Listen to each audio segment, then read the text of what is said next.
Хай, хүүгээ цэцэрлэгт нь өргөж өгье. Дараа 7 өнөөс хичээлийн шинэ жил эхэллээ. Одоо яана гэдэггүй юу?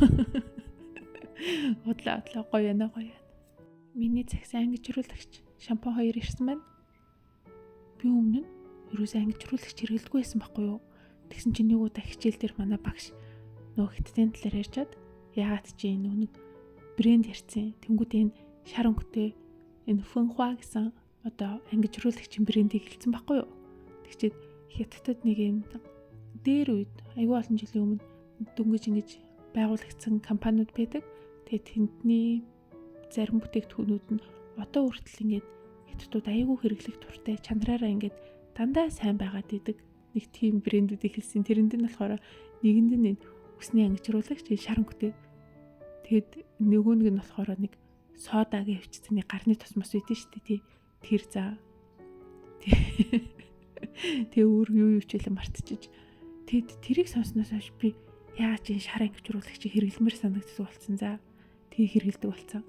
Тэгэд намайг бүр баг байхад 10 жил мэлтэл байхад нөө хамаад нэгч мэгч энэ шар ангижруулагчийг Монголд байхад хэрэглэдэг байсан байхгүй юу? Нэг ийм том савлгаатай нь биш арай нэг жижигхэн нэг гонцгой савлгаатай нь нэг бөмбөр дээр 800 зараад идэг гэсэн да тий. Би ер нь хэрэгэлдэг байсан гэж багшаас болоод багш рекламцнаас болоод амар хэрэгэлдэг болсон шүү дээ.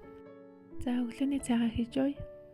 Өнөөдөр яагаад чинь өндөг идмээр санагдаад байцааныхаа бэлэнчгийг 3 өндгөөр хийчлээ. Манайх 4 шин загастай болсон. Одоо энэ хурдуурдан хөөгд энэ дээр нүг мөнгөлгийгөө хөөгд байгаа шар өнгөтэй загасаад тэр хоёрыг авсан. Тэгээд бас энэ модонд налтсан бааз ингээд мод ч юм уу эсвэл газар бомбтаа яваад идэг байхгүй. Тэр болохоор юм цэвэрлдэг загас. Айгу хөөрхөн загас би тэр хоёртаа дуртай идэв. Гэтэ түрүүний нэг шар загас байсан шүү дээ. Тийм мөнгөлгийгөө хөөгд исэн гэдээсээ тэр хоёр болохоор нэг үйлдвэрийн загас нуу за. Тэгсэн хэрнээ шаран жоох яаштай юм билээ. Тэгээд ийм газар нутгаа булаацалтаад нөгөө нэг мөнгөлгийгөө хөөгд идэг. За мөнгөлгийг яаж чадаа амар даруухан. Тэгээ хөөгдөл байгаа гэдэг үзэлцэх хэрэгтэй ш тий. Тэгчээд үзэлцдэггүй.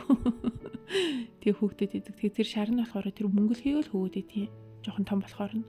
Тэгээд өөр хуучин манай загаснуудыг бол хөөдгүй юм. Угаасаа жижигхэн болохоор тоодгүй мэлгүй.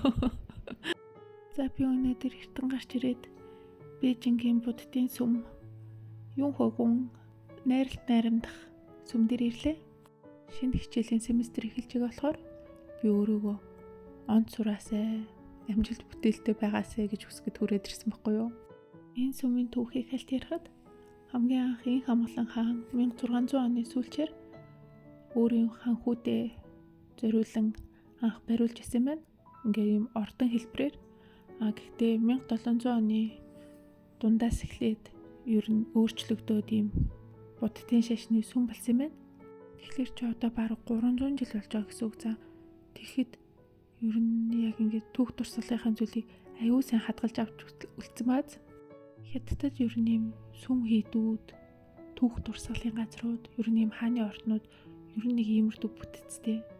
Ихэнх нь л нэг чин мингүрний үед үүссэн баригдсан байдаг болохоор ер нь барилгын дизайн гэхүү одоо бүтцээрээ нэлийн төстэй. Бүгдээрээ нэг хээ угалжлсан ийм тод өнгөөр хээлсэн дээвэртэй ийм барилгуудтай байх нь айгүй илбэг байдаг. Тэгээд нэг ордон руу орлоо гэхэд артлынхаа хаалгаар ороод дахиж цаашаа ингээ гарахад дахиад нэг ордон байх жишээний тэрүүгээр дахиад орлоо гэхэд дахиад нэг ордон бидэг нэг тийм тойрч явдггүй ингээ дундуур нь ингээ яваад ингээ үздэг. Ер нь нэг тиймэрдүү дизайнтай тийм зохицуулбарууд өгдөө. За энийг очиж уншъя.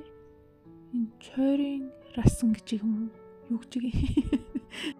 Чин улсын тэнгэр тэтгэгч гэж байгаа. Тэтгэгчийн 9 дугаар онд байгуулав. Энэ бол лам нарын энэ нэг сонирм бичсэн. Чойрын ухааныг сурдаг газар мөн.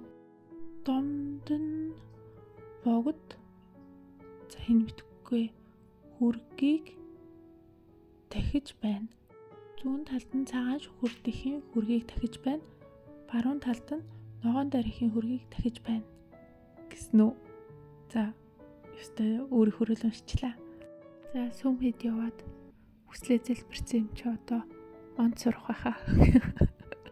Тэгээд тахгүй тий. Өөрөө хичээхчгүй зүгээр бурханд хүслээ даатгаад яваад хэдэг үл мэн сайхнаа. Гэтэ би гандан сүм хэд очиод ном уншуулад бурханд залбирдаг шалтгаан нь яг ингээд бурханд өөрийнхөө зориг ажлыг даатгах хэрэгшилтэй. Гэтэ ер нь ингээд хүний амьдралд ихэнх асуудал хүнээс өөрөөс нь шалтгааллахгүйгээр өөр гадны ямар хамааралгүй хүчин зүйлээс маш их шалтгаалдаг та тий. Тэрний талаар зөндөө судалгаа хийдэг.